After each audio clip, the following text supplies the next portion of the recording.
banyak lazimin. Ibu kalau pagi jangan minta duit sama bapak cuma buat belanja doang. Kasih duit bapak untuk siapin sedekah.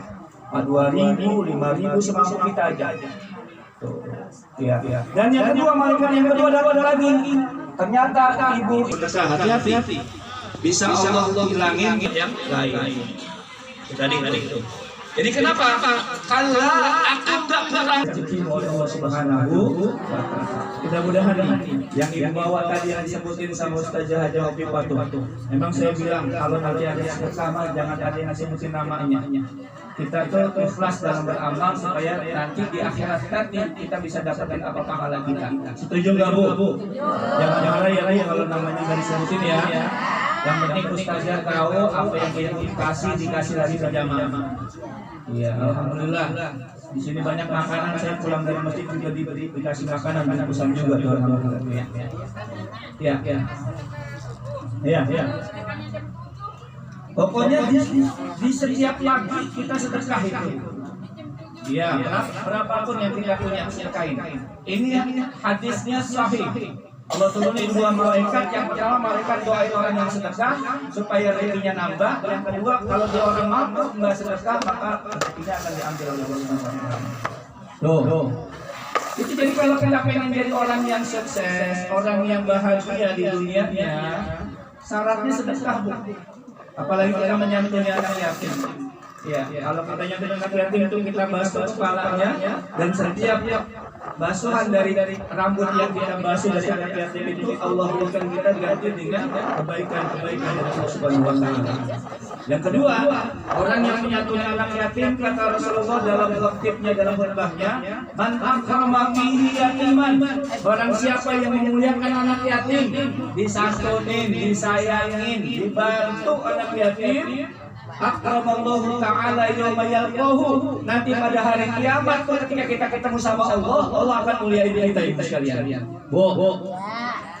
Luar biasa yang muliakan anak yatim. Itu Allah yang janji. Rasulullah yang bilang Allah yang janji akan Allah muliain. Sekarang coba kalau saya balik ya. Ibu-ibu malam Jumat silakan bawa uang buat santunan yatim. Siapa yang ngasih duit buat santunan yatim saya kasih hadiah 1 mobil. Kira-kira pada mau nggak tuh? Mau nggak? Mobil, padahal belum tentu. Saya pikir mobilnya mobil mogok misalnya gitu. Tapi kalau Allah yang janji, itu Allah muliakan kita dunia akhirat.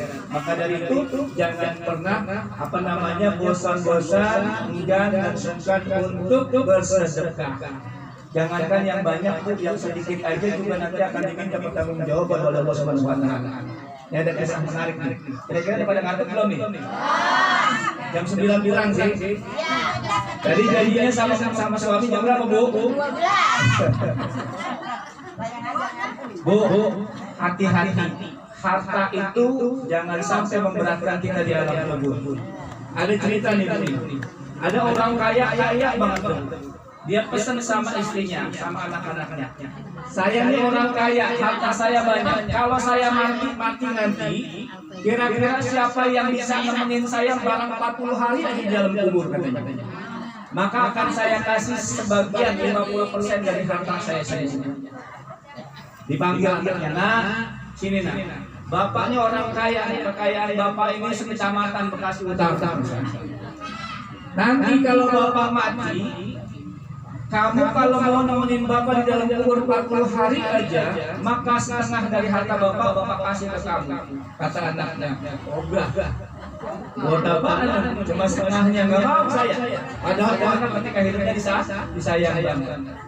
Nanya lagi sama istrinya, wahai istriku, aku sangat menyayangimu selama hidup itu. Ketika aku mati nanti, aku sudah temenin barang 40 hari aja di dalam kubur. Maka hartaku sebagian hartaku akan aku berikan kepadamu. Apa kata istrinya? Anakmu aja nggak mau, bagaimana? Tanya lagi saudaranya nih, wahai saudaraku. Aku orang kaya, kalau aku mati aku minta temenin barang 40 hari aja aku sepi di dalam kuburan. 40 hari aja temenin, maka akan kasih setengah dari harta. Kata saudaranya, anak sama istrimu aja nggak mau, apalagi anak. Akhirnya kata si orang kaya tadi, baik kalau begitu bikin saya membantu. Tolong sampaikan siapa yang mau menemani saya di dalam kubur selama 40 hari, siapapun orangnya, maka saya akan memberikan sebagian harta saya. Sampai tuh ke karya Bang Poncol informasinya. Tiba-tiba ada seseorang bu, ternyata dia menyanggupi pengen, karena dia pengen harta banyak. Ternyata yang melamar, yang mencalonkan diri adalah seorang tukang potong kayu. Kemudian dia pesan, baik saya akan temenin Bapak selama 40 hari. Cuma saya izin di dalam kubur nanti, saya nggak punya apa-apa, saya cuma punya kapak doang. Saya izin nanti di dalam kubur, saya bawa kapak katanya. Loh, ya udah silakan. Nah, ternyata ketika di dalam kubur di hari pertama, malaikat Munkar dan Nakir datang. Tapi ini malam pertama malaikat Munkar dan Nakir datang gara-gara kaget ya. Kok ini yang ada orang yang masih hidup nih, yang matinya juga ada orang masih hidup.